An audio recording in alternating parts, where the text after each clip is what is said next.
Hello everyone, welcome back to my session, and I hope you have gone through the first part of this chapter thoroughly. In this session, we'll cover last two topics, food preservation and nitrogen cycle. Let's begin with food poisoning. What is food poisoning? You might have experienced it that after eating any particular item, you start feeling unwell. Initially, you were all perfect, but as soon as you eat that food, after a few hours or few minutes, you start feeling unhealthy, unwell, I mean. So, what's the reason behind that? Has someone added poison to your food? No, that's not the reason. The reason is we know that so many microorganisms are present in atmosphere, means around us.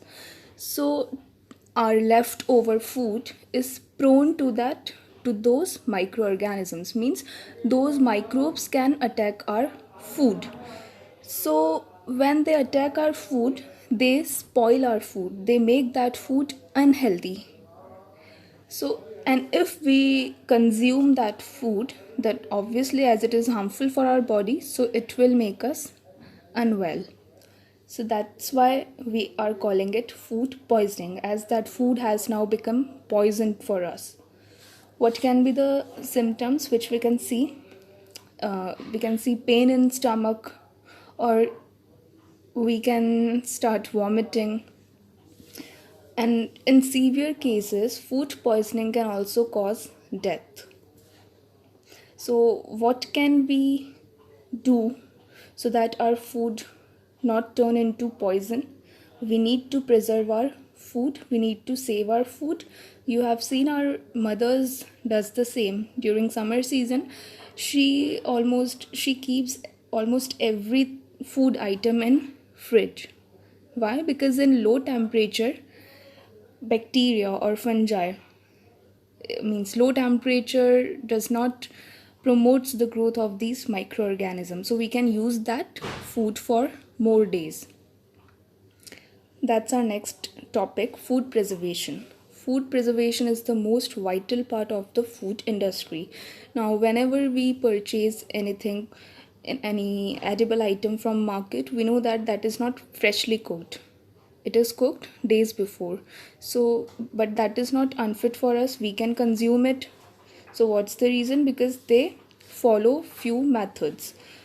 In next topic we will study those methods. Certain chemicals inhibit the growth of bacteria and increase the life of the cooked food, means it increase the shelf life of our food. How? What are the methods? It can be, we can use common salt, or we can use sugar, oil and vinegar, or by some chemical methods. So let's discuss it one by one. First, by using common salt.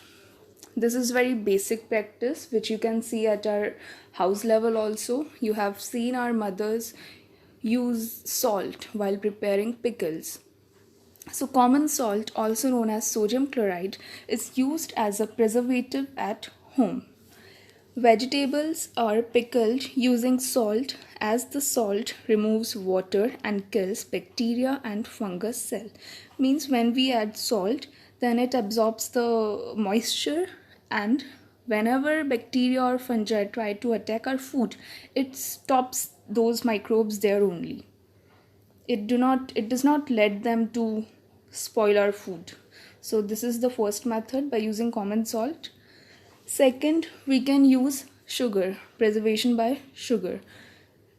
It works same like salt. Sugar is used for the preservation of jams, jellies and squashes.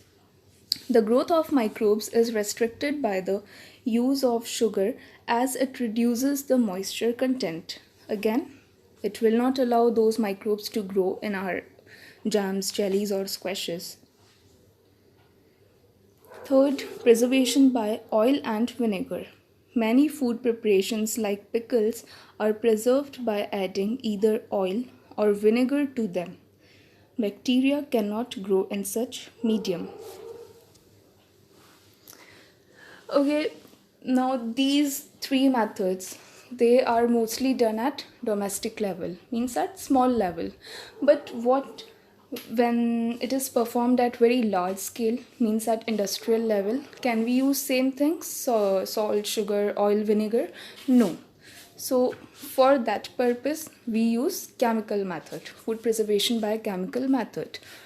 Chemical preservatives are used in food preservations by major food industries as they are harmless to humans. Examples of those chemicals are sodium metabisulfate and sodium benzoate.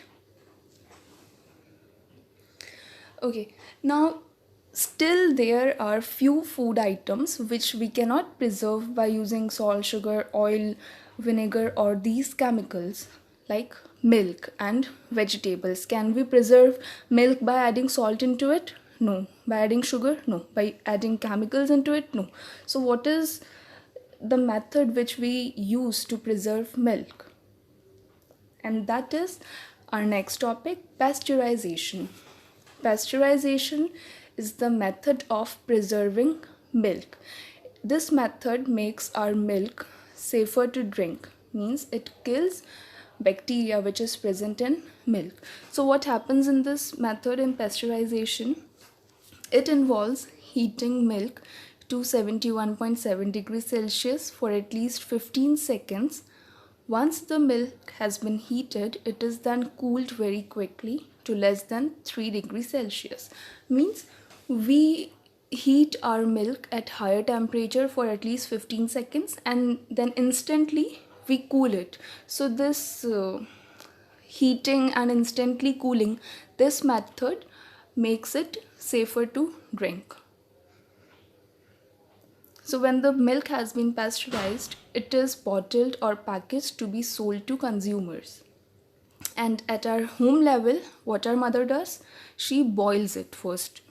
Boiling also kills bacteria, but at larger scale, we do not boil milk. We use this method, pasteurization.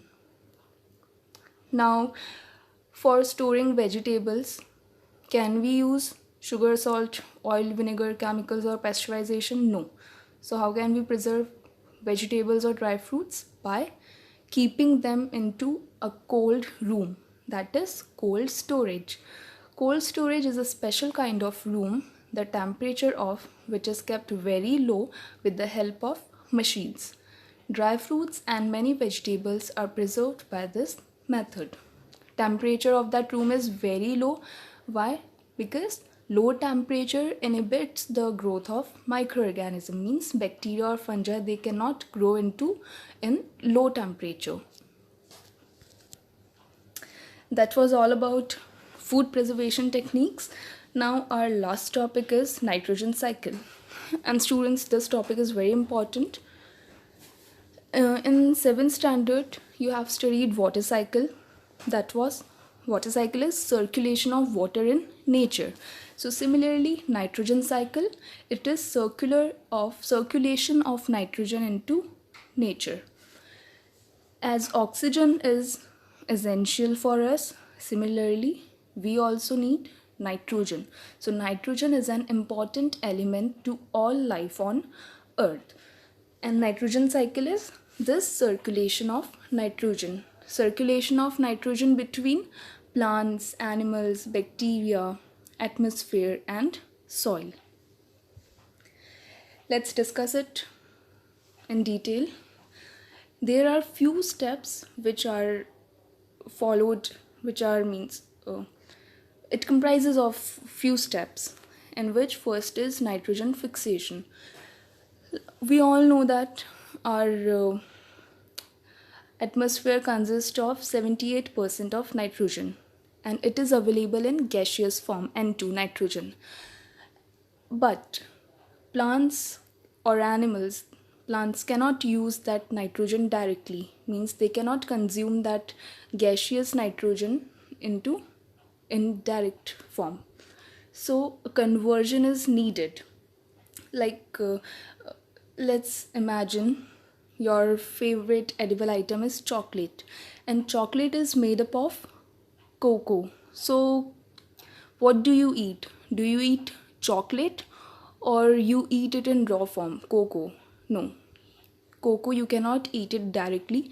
Cocoa is first converted into chocolate by using few methods, and then you eat it. Similarly, plants cannot eat nitrogen, or plants cannot consume nitrogen directly. So first conversion is done. So conversion of free nitrogen means nitrogen gas.